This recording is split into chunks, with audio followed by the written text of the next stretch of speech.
Let's talk about the power of recognition, praise, and acknowledgement. Very powerful conversations. They don't cost anything, and most people are really bad at them. In fact, most people just don't do them. And these conversations are very powerful when you take on a breakthrough journey or a big challenge, because you're going to have ups and downs, good days, bad days, successes and failures. And the conversation of recognition, praise, and acknowledgement are conversations that encourage, that motivate, that build relationships, that recover trust. All things that are very important.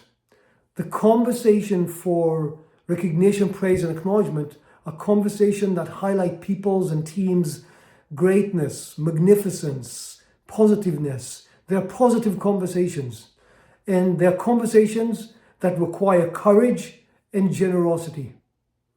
There's never a scarcity. In fact, there's an abundance of things that we can always recognize, praise, or acknowledge others. There's never a scarcity. That's always an excuse. You can acknowledge and recognize and praise people or teams for their effort, for their heart, for their spirit, for their energy, for their passion.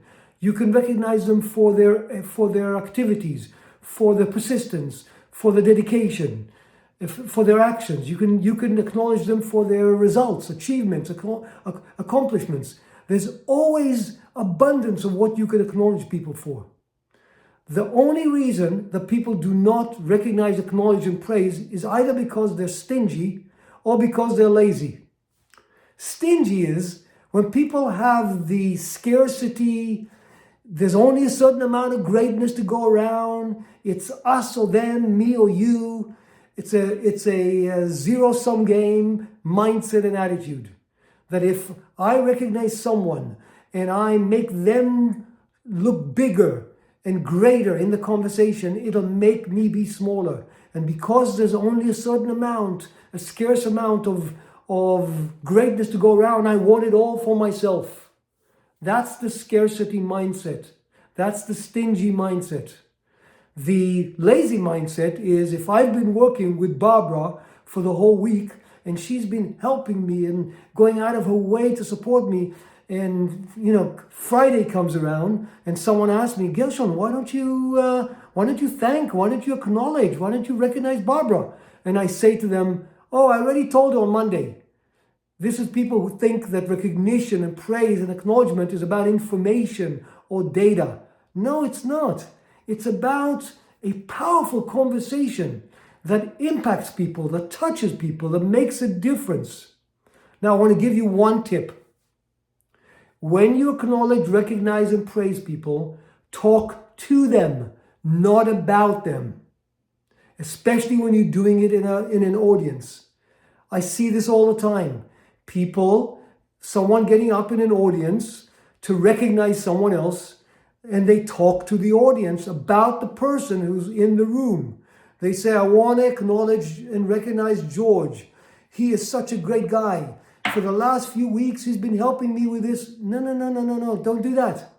Don't talk about George when he's there. People do that because they speak to the audience and they trust that George will listen. No, do it the opposite. Speak directly to George and say, George, I would like to recognize you. Use the word you for what you've been doing, for the great effort, for your care, for your commitment. And trust that the audience are hearing you and are listening. This is a much more powerful way to do it when you talk to people rather than about people.